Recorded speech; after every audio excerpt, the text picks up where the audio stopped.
This week, I'm going to tell you how to make your very first hire as a real estate agent so you can start going from solo agent wearing all the hats, doing all the stuff, to starting to have a team and starting to have a real estate business, which gives you options if you ever want to do anything other than just work nonstop.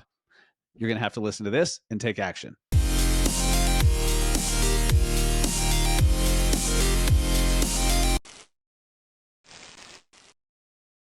What is up, guys? Welcome to episode 349 of the Massive Agent Podcast. I am your host, Dustin Brohm, here in Salt Lake City, Utah. And I've got a good one for you today. Hiring, right? You're going to need to build a team of some sort. If you have any ambition of being an entrepreneur, of having a real estate business, of buying your time back, having options to step out of production or to only work with sellers, for example, whatever your ambitions are, whatever's important to you, you're going to have to build a team around you that lets you live the lifestyle that you want, that lets you have the type of business that you want. So it starts with the very first hire. And usually for most people, this is the hardest one. I'm going to break this down for you in a few different ways because the very, very, very, very first hire should actually be super simple. It's so easy. A lot of you have already done it. Some of you have not for a bunch of different reasons, most of which are stupid, most of which are nonsensical. Trust me, I was there. I had those, I know because I was there myself and had those same stupid, nonsensical thoughts that held me back from that first hire. But then I'm going to talk about right after that one, how you can start making more strategic hires to help you actually have a team, to start taking all that work that, if we're being honest, just piles up constantly for an agent. And we're going to show you how to push it onto the plates of others. And as long as you choose well, those people that you hire, they're going to be better than you anyways. They're going to do a better job of you at doing all those things. If you're doing literally everything, you're not the best at all of those things. You're best at some of them, but graphic design, right? Showing houses, making offers, there's probably something there that you're not the best at. So you're going to love this episode. If you are new to the show, welcome. My name is Dustin Brohm, your host. I am in Salt Lake City, Utah. I've been an agent now for 14 years. I'm with Real. And what else? I mean, should I list my accolades? Should I just read my freaking resume? I don't know where I'm going with this. Anyhow, welcome to the show. This will be a good one. My goal with this podcast, and really with every waking moment that I'm working, is to help you as a real estate agent build a business that's bigger than you, so that you're not owning your own job anymore, so that you can actually take some time away on vacation, go with your family, work on side projects or do whatever you want with your time and still have homes get sold and still produce revenue for your business. So you're going to have to make some moves in that direction. First, you have to think like an entrepreneur. You have to act like the CEO of your business, because if you don't, you just own your own job. And 98% of real estate agents, obviously these are very scientific stats, because I think before I said 95%, whatever, 98% of agents, statistically proven, you just own your own jobs. I did for many, many, many years. And most agents who are solo, you just own your own job. But it doesn't have to be that way. You don't have to get burned out. You don't have to work every waking moment, but you have to build a business if you're going to give yourself some flexibility. So let's jump into it today. Before I do that, we are less than 60 days away from the Ignite Team Builder Summit here in Salt Lake City, Utah, October 9th and 10th in downtown Salt Lake City. By the way, if you've never been to Salt Lake in the fall, in October, October is the best month ever in Salt Lake City as far as weather, the views. It's just spectacular. So if you have any aspirations of starting a team or building any kind of real estate business, we put together a 2-day intense mastermind style event called Ignite Team Builder Summit. And we're bringing in some of the best team leaders and team builders from the entire industry from all around the country that are going to train you and show you step by step everything that you need to do to start a team if you don't have one, or to scale the current team that you have to make it profitable, to make the culture sticky, to keep people, to bring in more great people. how to, which lead sources should you provide? How do you pay for them? How do you compensate your agents? What should the commission splits be like? All of that stuff, systems, processes, everything. We're bringing in the experts. Neil Dingra's coming in, Michael Perry, who runs the #1 team in Utah. We have Jonathan Campbell, who runs the #5 team in America. No joke. They sold like 2,000 homes last year. And they average what, 70? He said on the episode he was on previously, I think it was about 70 or 75 homes sold per agent is what they average. That's insane. That's absolutely insane. Probably the most productive team in all of America, as far as I'm concerned. But Matt Kane's coming. Paige Steckling is going to be here. IgniteSLC.com. Get yourself tickets. Prices go up on September 1st. Prices go up again September 1st. So get yourself a ticket now before prices go up September 1st. And we'll see you in Salt Lake for the Team Builder Summit.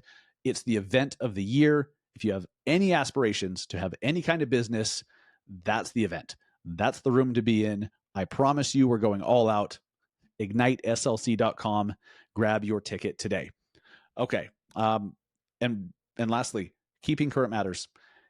If you don't have a team of prognosticators, if you will, the real estate Nostradamuses or Nostradami, if you don't have a team of real estate Nostradamus in your tool belt, you're just falling behind those that do. You're falling behind the teams and the agents who do. So keeping current matters. When you have KCM in your back pocket, it's a team of the smartest economists, the smartest housing experts. They know exactly what's happening with rates and how those rates affect housing demand, how they affect prices, when it's going to change, what your sellers need to know, what your buyers need to know. It makes it, when you have KCM in your back pocket, it just helps you focus on the actual business. It helps you actually just focus on what moves the needle, and that's servicing clients, talking to clients, doing marketing without having to study stats and read articles and all this stuff. Just try KCM. We're making it easy. Go to trykcm.com/BAM and try it out today and see why pretty much all the top producers out there, everyone that you're trying to chase, they're already using Keeping Current Matters. You should too. trykcm.com/BAM. Okay, hiring. This is not the first time you've heard me say this if you've been listening for a while. What I'm about to say, I've said before, and I will say it again 1,000 freaking times. The easiest first hire and the natural first hire, the first hire that you should make no matter where you're at, whether you're a brand new agent on day one who's never sold anything, or you're selling 120 houses all by yourself, which is insane, you need to hire a transaction coordinator. It is the easiest way to taste outsourcing, the easiest way to taste having a team, having an assistant, having leverage.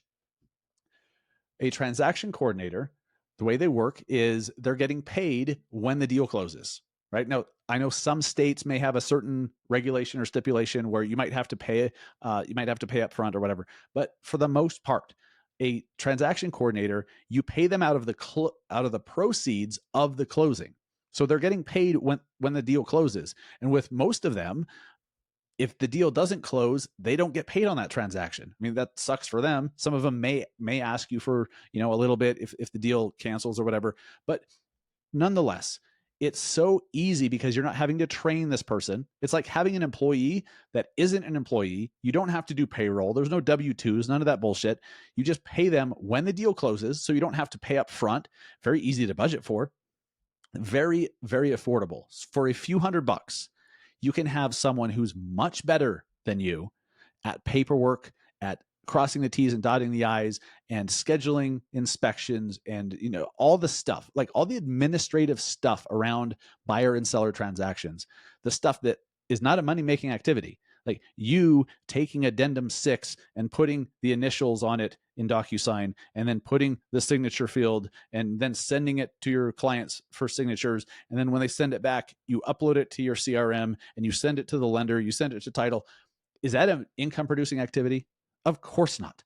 Is the CEO of a business going to be spending their time doing that shit? Of course not. But it still has to be done. So a transaction coordinator is the first hire you should make. And let me save you some trouble, because I know a lot of you have objections or mental roadblocks where you're like, well, okay, but where do I find them? And then how do I train them? I don't have enough time to train them. Let me save you some trouble. You're not going to train anybody. If you are finding a TC that you have to train, you're doing it wrong. The whole point of hiring a TC is getting someone who's better than you at those activities. They're more organized, they're more detail oriented, they have systems, they have processes, they're doing it for a bunch of other agents and already know how the transaction works. You're just getting them to do it for you. And so what I got hung up on before I hired my first TC, which was absolutely career changing for me in a lot of ways, and I'll explain what that means, because it taught me something that I wasn't used to. But when you have a TC, I'm totally losing my train of thought here, but the way I got stuck on training these people, okay, um, here's what you do.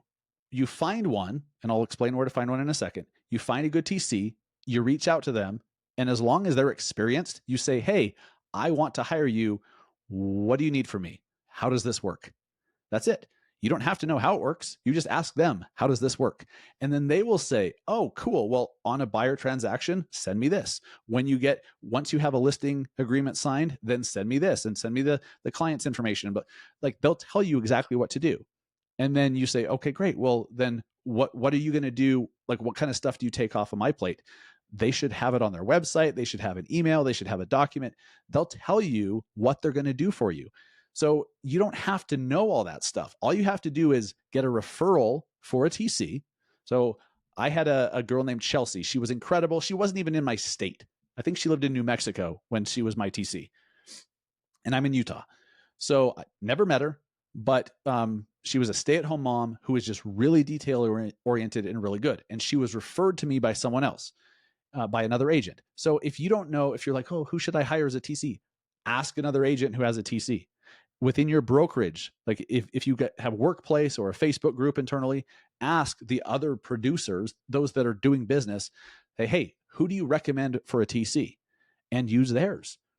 You could always Google it. You could always find them on Instagram and all that. But, ideally you have somebody who's referred by someone else. And I found someone, I just asked another agent who was on the other side of a transaction, because I noticed that I was sending stuff to their assistant, right? I was CCing their assistant on certain things within the transaction. And I realized, I was like, wait, this is a transaction coordinator. So I asked that agent, hey, how's that working out? Do you like him? And he was like, yes, I do. It's amazing. You got to try it. So I had that TC's contact info. I reached out. I said, I don't know how this works, but I think I need a TC. She said, cool. Here's how it works. Here's what I need. I gave her a couple transactions, and it was like absolutely life-changing. That's all you got to do. Ask for referrals for TCs. Now, there's licensed and unlicensed ones. Ideally, you have a licensed one. You can still get a lot of benefit from an unlicensed TC. But if they're licensed, they check with your broker on this. I know it varies by state and all that, but ideally they're with your brokerage. Sometimes they don't have to be, but they do need to be licensed. And if they're with your brokerage, it's that much easier. So when they're licensed, they can do certain activities that require a license to do.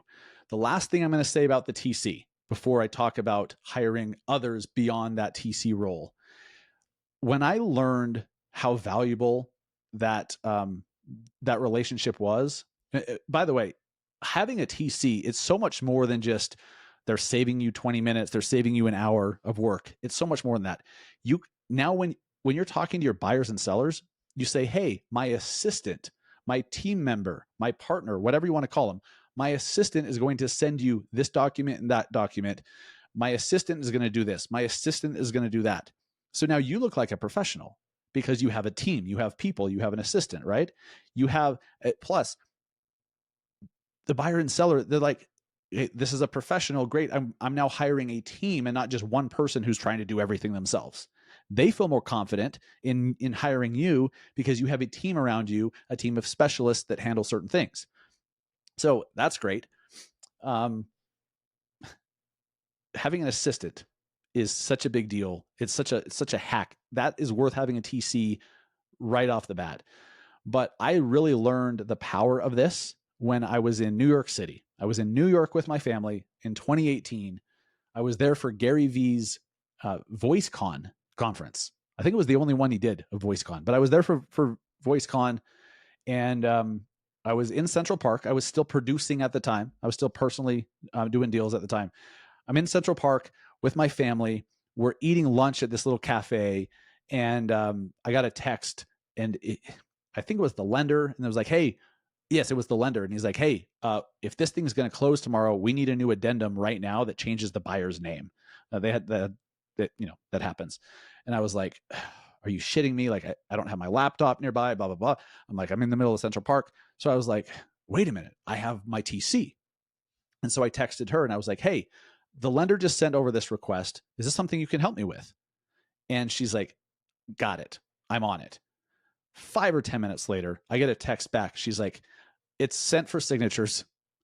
And I just sat there eating with my family. My TC handled it. She wrote up the addendum because she was licensed. She wrote up the addendum. She put the correct buyer's name on there. She marked it up for signatures, sent it to the parties.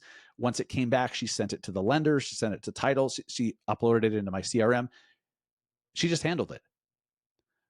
When that happened, it clicked for me. I was like, okay, this is powerful. How much more business can I handle if I have someone doing all this extra stuff? That's when it clicked. Wait, this is going to let me do more business. This investment that I'm making of just a few $100 per transaction is going to help me do much more business. So now I started thinking like that. Well, what else can I outsource? What else can I take off my plate that will help me do more business so I can focus on the income producing activities that does bring me business? So here's the next step. After the transaction coordinator, you need to write down all the stuff that you're spending your time doing. Okay, just brain dump. Go into a Google Doc, maybe it's a notepad, and just brain dump all the stuff that you're spending time on every day, and then start to notice trends. This may take a few days to do, but this is absolutely worth doing. If you'll take the time to do this, and I'm not talking about 4 hours of time, like maybe it's 20 minutes, but take this time to do this, and this will change your life and put you on the path to having an actual business. Identify all the stuff that you're spending your time on. What are you spending your time doing? As small as it is, just put it down. Just put it, brain dump, write it on a list, put it on.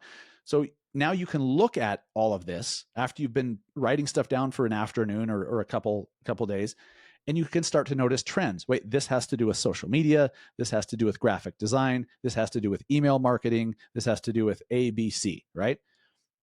Once you do that, you're putting all of these tasks into buckets. Well, those buckets just show you who you may need to hire. So if you notice that you're spending all this time on email marketing and writing emails and creating graphics for them and doing all this stuff, and you may think, okay, maybe I could hire a copywriter, I could hire a social media person, I could hire a marketing manager, a graphic designer. Maybe you're spending way too much time editing your own videos. And look, I've edited a lot of my videos for a long time, but I haven't edited one in years because I realized how much time I was spending on it. And I'm like, wait a minute, that's taking a lot of my time every day.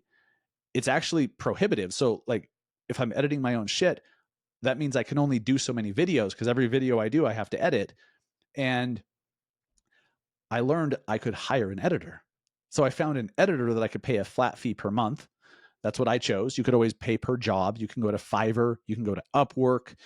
There's lots of these places out there that you can just have a graphic designer that'll do a certain number of hours every month. That's what I chose to do. It was I think it was a couple grand a month. Maybe it was $1,500 a month, I think is what I was paying.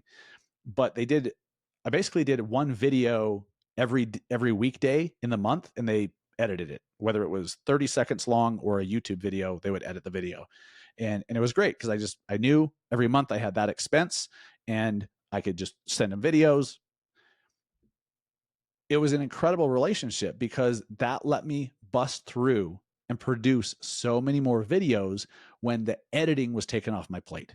So for you, maybe it's copywriting, maybe it's showing houses, maybe actually showing homes is sucking up a bunch of your time. And so if you identify those things, you could say, okay, I need to hire a showing agent, not a buyer's agent. I'm going to hire a showing agent whose job it is just to show the houses. I'm still their buyer's agent, but as far as showing homes goes, I have someone.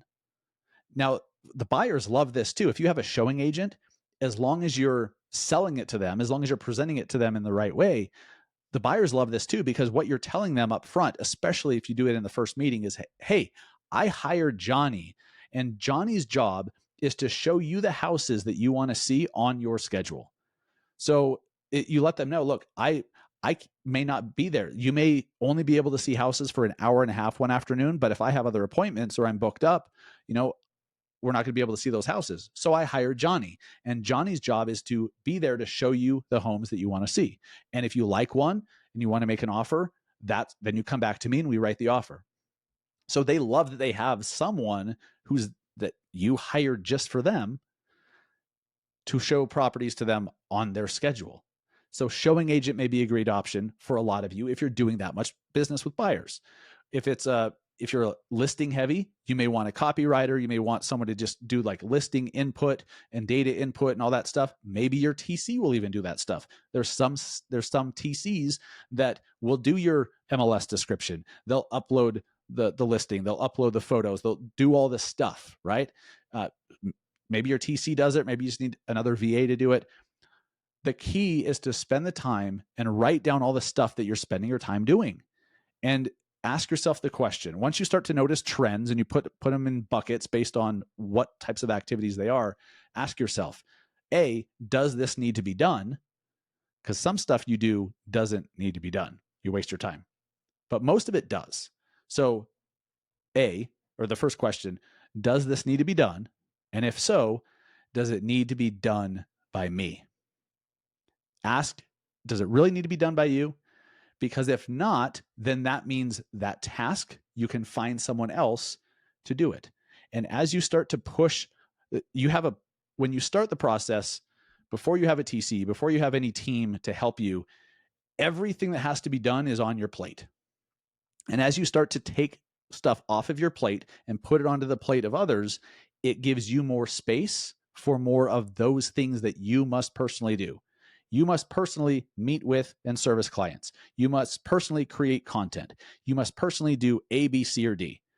If your plate gets freed up, you have more time to do those things. Those things move the needle and create business. That's why growing a team is going to help you sell more and eventually make so much more money. Yes, it's a short-term investment. Try not to think of hiring as an expense. If you do, it's hard to you could cause yourself to make bad decisions. It's when you do it right, when you do it intentionally, when you're hiring great people. And by the way, you're not going to hire 100% of people who are great. You may hire someone, they're great for a month and then they start sucking. Well, you've got to replace them.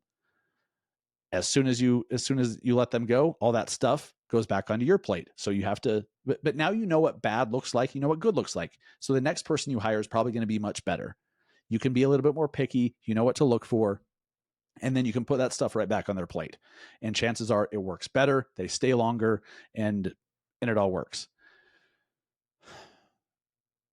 I am so passionate about helping agents to build a business bigger than you,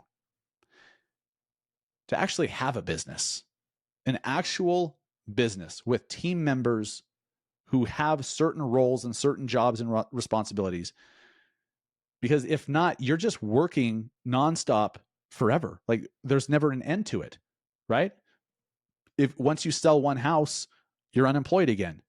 You get another client, you sell the house, you're unemployed again. And it's just over and over and over and over, all the same things forever. But if you have a team, you're all rowing in the right direction. You can handle so much more business. You can service so many more clients. You're going to be able to do the things that bring you business, the marketing, the content, all of that. So I challenge you to please write down what you do on a regular basis, start to categorize them, and then look for people that you can hire to take on those roles, to take those responsibilities off your plate. And make sure that when you free up your time, you've got to be disciplined enough to not just go take a nap or go play video games or work 3 hours of the day. You have to use that time that you freed up to do more of the things that get you busy. Do more of the things that get you business. If you commit to doing that, then the money you're spending on your team, on the people that you've outsourced to, it truly is an investment that makes you more money. It's only an investment if it makes you more money, but you've got to stay disciplined as the leader and do the money-making activities that you can't outsource. There are certain things in your business that you have to do, at least for a period of time. Every one of you can have a business. Every one of you can be a business owner. Every single one of you can be the CEO of your real estate business, but it starts with deciding that you can be, and then taking these small little efforts here or there, writing down the stuff that you're spending your time doing. Is it really that difficult to do? No. The difficult part is saying, hey, I'm going to prioritize actually doing this instead of I'll do it tomorrow. I'll do it next week. If you take action immediately and you start to write those things down, you are taking the steps required to start making hires. I don't want you to worry about hiring buyer's agents. I don't want you to worry about listing specialists and growing your team of agents yet. You should not be jumping to those things before you have completely optimized your schedule, optimized your calendar, optimized, what you can do on a regular basis. Because if you're working 8 hours in a day and you can service one client, you're only making X amount. But if you're working the same 8 hours and you can service 15 clients in that same amount of time, don't you think you should do more of that? So get there first. And then when you get so damn busy, then start thinking about buyer's agents and listing specialists and all ISAs and all that good stuff. There are steps to this. There's phases to this. And because of that, I'm building a system that shows you how to do all this step by step, and even shows you which different team structures or business structures are available to you. A lot of you are kind of stuck because you're like, well, I don't really want to necessarily have a traditional team, but I kind of do. And you're kind of confused on how to structure it.